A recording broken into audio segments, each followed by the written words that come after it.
عليكم ورحمة الله وبركاته. ازيك حبايبي؟ عاملين ايه؟ يا رب تكونوا بخير وصحة وسلامة. وحشتوني جدا من الفيديو الاخير. يا رب الفيديو الاخير يكون عجبكم وحسيتوا كده معانا في اول يوم رمضان. طبعا ما شرحتش بالتفصيل طريقة المحشي وكده، لان انا عملته معاكم كذا مرة على القناة، فما حبيتش بقى اطول عليكم الفيديو. حبيتوا بس تعيشوا معانا الاجواء وتحسوا بقى بالاجواء الاسرية والعائلية وكده. بس النهارده بقى عايزه اقول لكم مش معايا الرينج لايت، فمش بعرف اصور قوي او مش بعرف امسك الموبايل قوي كده. يعني بحس ان انا طبعا بقى ايه، صحيت من النوم قلت بقى اصور. طبعا ماما صحيت قبلي فوضبت بقى البلح وبلته كده، لان البلح لازم يتعمل من الصبح علشان قبل ما تيجوا تاكلوا يعني يكون طري وحلو. بس فهنعمل دلوقتي بقى. ماما النهارده عامله بانيه، كنا عاملين امبارح خبيزه، فالخبيزه اتبقى منها شويه، فاحنا يعني مش هنركنهم اكيد. قلنا بقى نعمل جنبهم بانيه ومكرونه بس. وكنا بقى يعني تاني يوم بقى بيبقى البواقي بتاعت اول يوم، فكانت بواقي المحشي بقى واللحمه وكده والخبيزه. فالنهارده بقى هنعمل بانيه ومكرونه. بس هوريكم البانيه، هو يعني بسيط او سهل، بس يعني هوريكم يومي النهارده. بس كل سنه وانتم طيبين، وربنا يتقبل صيامنا يا رب كلنا، ويجعله في ميزان حسناتنا، ويعني يجعل ايامنا كلها حلوه. يلا خليكم معايا. بس بصوا بقى البانيه هو لسه ساقع قوي.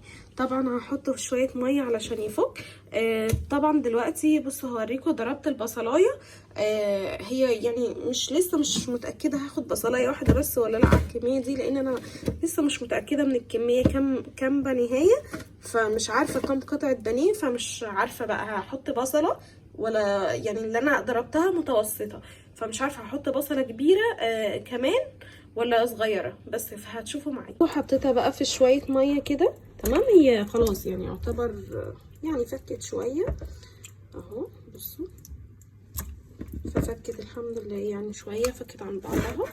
فابدا اجهز بقى مش عارفه هي الحته دي عامله كده ليه، بس وانا بفكها من بعضها يعني بسلكها من بعضها كده دي اتقطعت مني. بس فهاجي دلوقتي برضو هي خارجه من الفريزر، بس هحط عليها شويه ملح وليمونيه، يعني زياده نظافه او زياده تاكيد.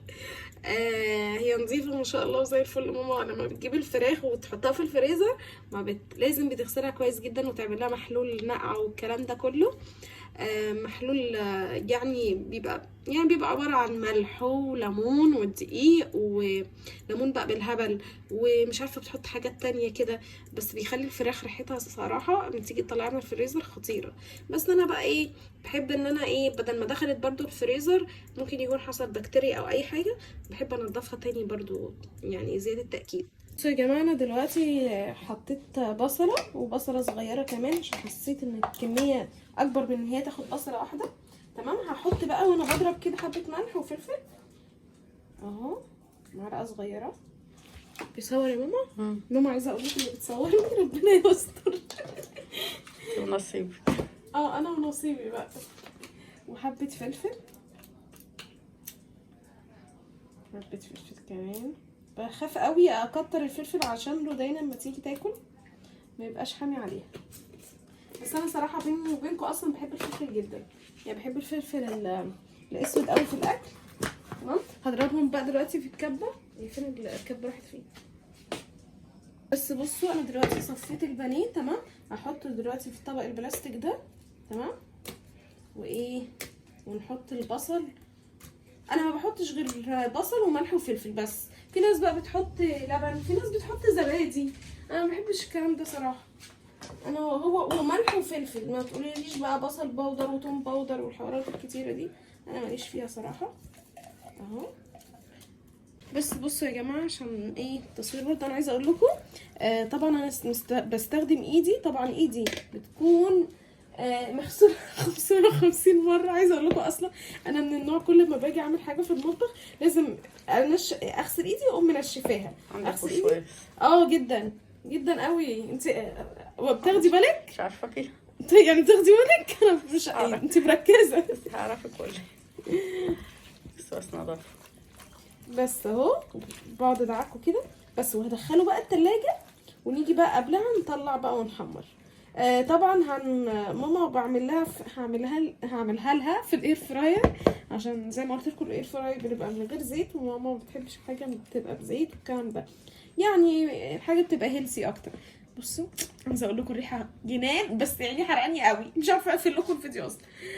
بس دلوقتي اهو هنروح بقى نحطه في التلاجة زي ما قلت لكم، وهنشوف هنعمل ايه دلوقتي. يا جماعه انا خلاص يعني الاذان قرب وكده، فانا قلت اوضب علشان بقى ابدا التحمير. فهحط على الكميه اللي عندي دي بضايه وهحطها في نفس الطبق. طب ليه يا انجي مش مثلا هتحطي في طبق تاني بيض وتغمسي البيض البانيه بالبيض وبعد كده تحطيه في البقسماط مثلا او دقيق وبقسماط؟ لا احنا بنحط عشان ما تستهلكش برضو بيض كتير، احنا عارفين الايام دي الدنيا ولعت خالص. فاحنا بنيجي نحط البضايه في نفس الطبق وبتعمل على فكره وبتبقى طعمها حلو قوي.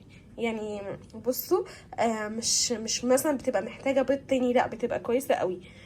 بس هتشوفوا دلوقتي. بصوا البضايه اهي وحطيت عليها حبه فلفل، وهقلب بقى الكميه اللي معايا.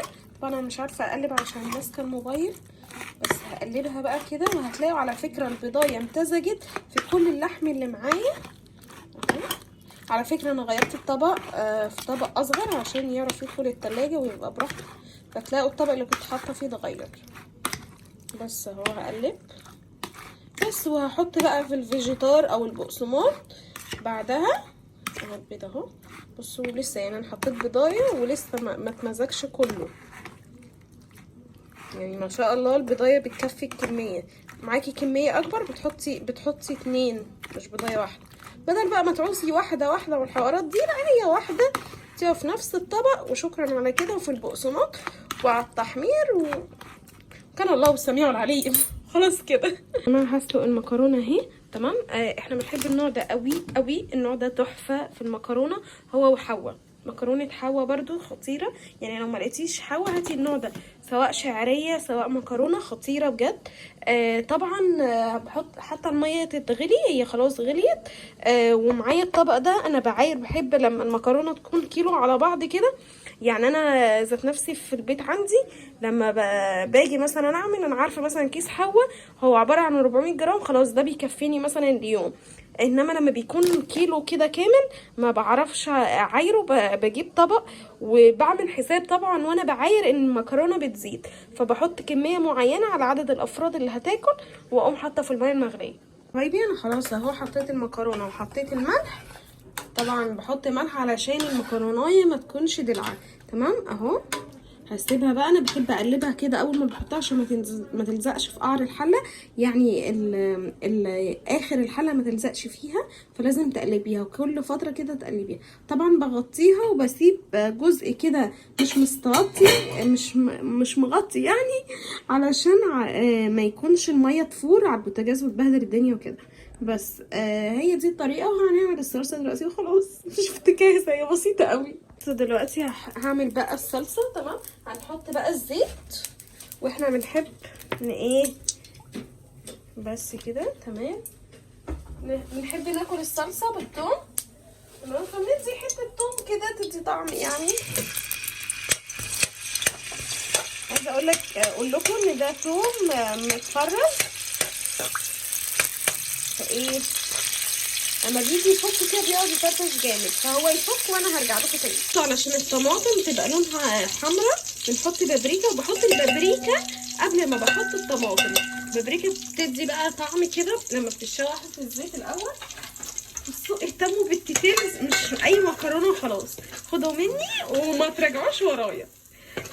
بس يعني انا بحب اهتم بتفاصيل الاكله، بحيث انها بتفرق في الطعم صراحه. يعني لما باجي اشوح كده اودي طعم الاول البابريكا مع الثوم قبل ما بحط اي حاجه، بتفرق في الطعم قوي، ولو ما عملتش كده بيدي طعم مختلف. بس هحط اهو الطماطم. انا حاسه ان الطماطم كتيره عليها، استنوا. انا عملتها بالبقسماط اهو. تمام. دول اللي هعملهم في الاير فراير. تمام. انا حطيتها اهو. تمام. يعني بس عشان كان في هنا رغيف عيش بس اهي. هنشوف بقى الفراخ بتتعمل على قد ايه. بيبقى بصوا يا جماعه مكتوب كل حاجه هنا. تمام. يعني الميت والكلام ده اللحمه بتتعمل على 180 8 دقايق ل 14. تمام. هنا اهي التشيكن بتتعمل من 15 ل 22 دقيقه. طبعا احنا معانا بانيه فمش هياخد كتير، يعني خليكي مثلا نقولي 18 دقيقه. تمام قوي. على درجه حراره 180. طيب احنا 180 احنا كده صح، عاملينها اصلا على 180. تمام. هنعمل قولي 15 18 اهو، وهنقلب برضو يا جماعه. تمام. يعني احنا هو شغلناها، هنيجي نوقف في النص ونقلب عشان الواجهه التانية. يعني الباقيه بقى هحطها اهو في الطاسه. تمام.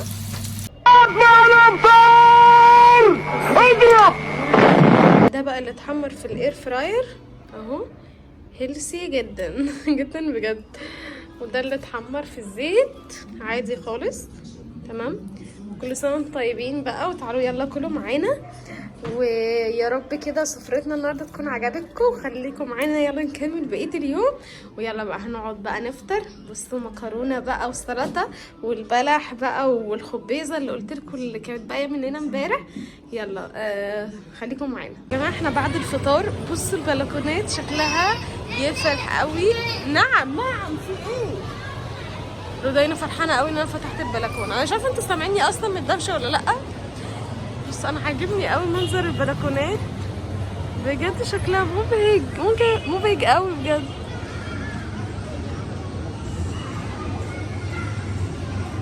بس الصراحه تحسوا باجواء رمضان والناس كلها بجد، يعني الجو صاحي كده وكله انوار بجد حلو قوي. بس هنا كنا نازلين بقى، كنت بصور لكم العماره بقى بالليل بتبقى عامله ازاي وسط الانوار. الشوارع بتبقى جميله قوي واجواء رمضانيه كده حلوه. ورحنا بقى السوق، وده كان واحد كده واقف بمكنه غزل بنات. غزل البنات ده بيبقى عباره عن حلوى كده، يعني بتبقى يعني مسمينا غزل البنات بقى بما ان البنات حلويات بس فبيبقى جميل قوي، بيبقى طعمه حلو مسكر بقى. عايزه اقول لكم بقى، قولوا لي ايه الاسعار عندكم. احنا عندنا الاسعار بقت غاليه قوي. يعني انا عايزه اقول لكم كيلو الباميه كنا واقفين بنسال عليه، لقينا كيلو الباميه ب 100 جنيه، فغليت قوي. والفاصوليا كانت ب25 بقى والكلام ده. بصوا بقى الاجواء الرمضانيه في السوق. اصلا عايزه اقول لكم بيبقى فيه اغاني بقى رمضان بتشجعك كده، بيبقى فيه احساس داخلي كده جميل. بس وجبنا بقى خزنا التوم كان الكيلو نص كيلو ونص ب10. والثوم الابيض حلو جدا في التخزين على فكره عن الثوم الاحمر. بس وينتهي الفيديو. سلام.